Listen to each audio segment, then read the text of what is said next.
Hey guys, this is stage 2 of Submarine Commander for the PlayStation. This is the first part of the game where we get a bit of control. Now, this is Plant 9, this is where we ended up at the end of the first level. There's a few places to this area. You can't go to all that many to begin with, but each one at some point is quite integral to the story. So most importantly, we have a place called the Battery Salon. Now this is where you get your missions through pretty much the whole game. This is the lady that gives you the missions as well.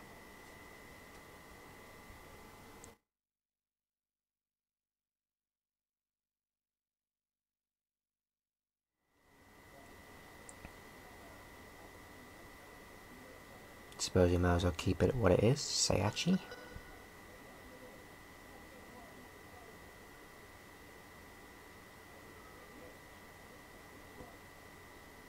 And let's be self-indulgent. Let's call us VG Logic.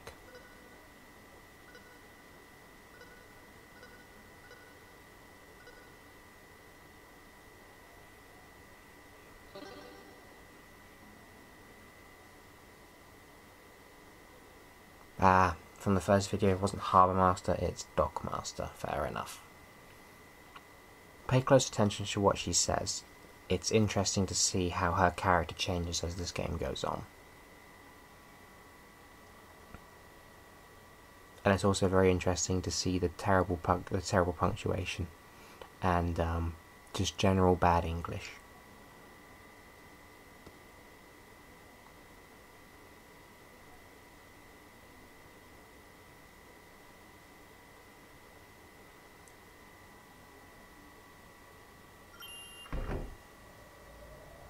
Excellent, so we've been given a bit of money.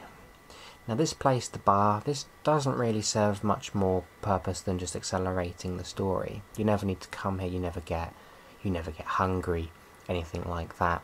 There's no real need to go here, but if you don't, the story won't progress. As simple as that. So here's a good time just to see what your crew's like. They're pretty boring people, to be honest.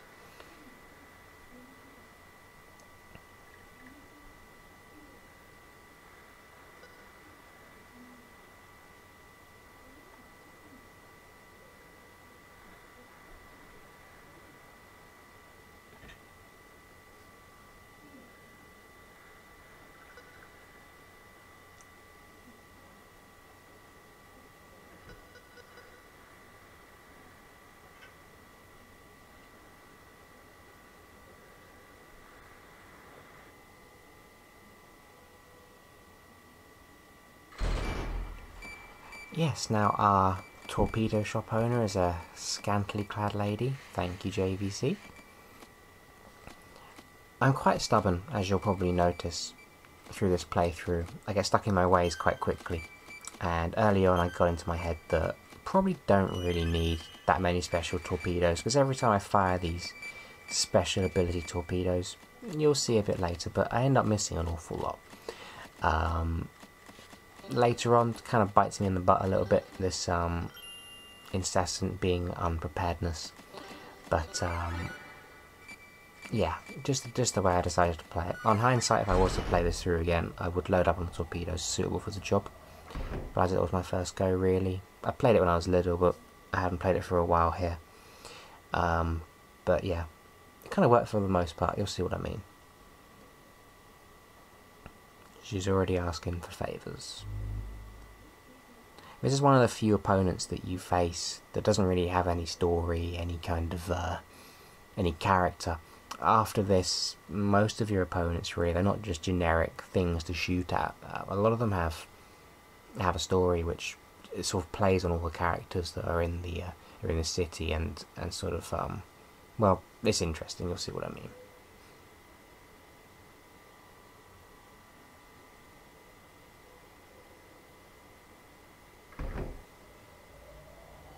Right, let's not faff about. Let's go straight to the bunker. This is where the submarine's kept.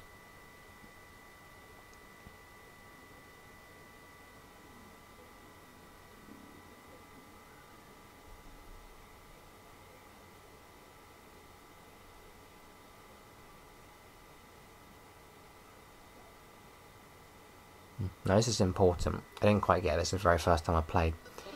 Your strategy is the mission, that's what you'll be doing, but reconstruction is important. If you don't do this, you can't bring the torpedoes you got from the shop with you. Also, a bit later on, you get things you can upgrade your submarine with. And again, same thing applies. If you leave them there, they're not coming on the mission with you.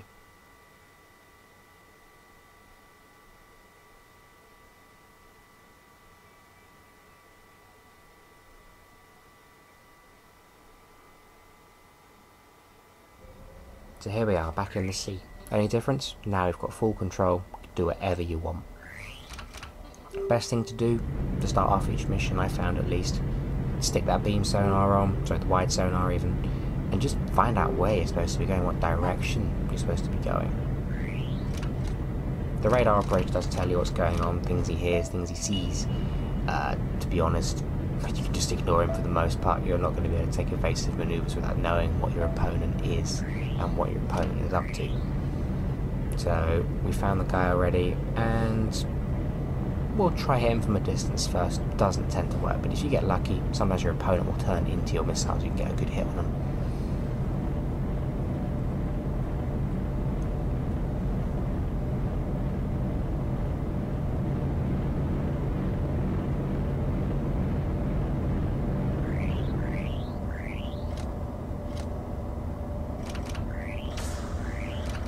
Right, so let's try a risky shot to begin with. Always a good idea to load the torpedoes straight afterwards, because you never know when you're going to need them all of a sudden.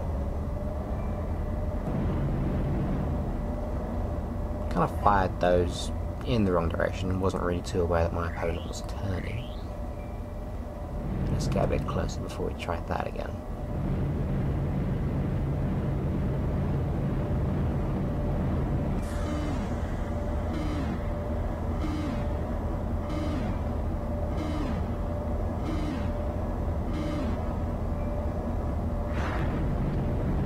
One hit. Not that big of a deal. Have four. I was thinking about loading a few of these acoustic torpedoes to see how useless they don't do an awful lot. Considering they're supposed to home on my opponent, I really was expecting them to chase him and hit him straight away. This, what really happens now is kind of what stopped me using a lot of the special ability torpedoes until much later on. So it looks like I'm being quite unwieldy and clumsy, but you won't even really understand it until you actually play it. Controlling this submarine is, I suppose, as unwieldy as you'd expect a submarine to be. It's pretty tricky.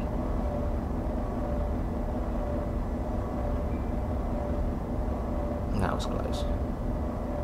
I was kind of hoping he'd turn into that one since he was going that direction.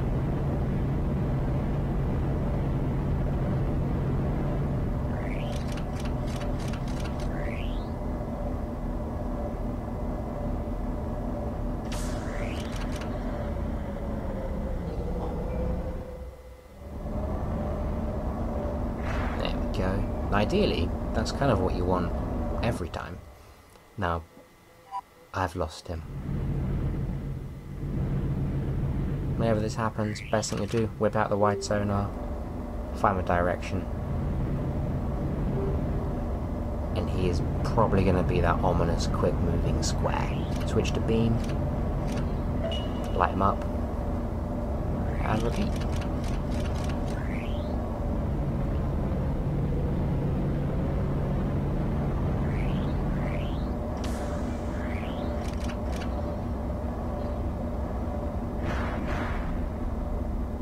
Good, just a few more to go.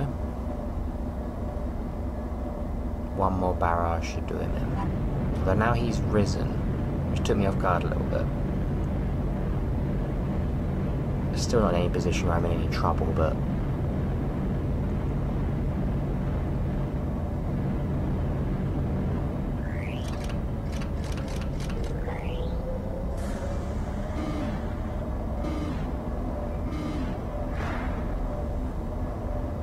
again, just one hit.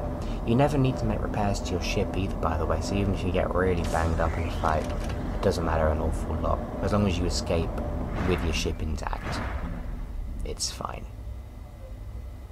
And that really is the first mission you've got control. That's your first real fight. So anyway, yes, back to Plant 9. We can sell that beer barrel for a few steels. And we'll go from there.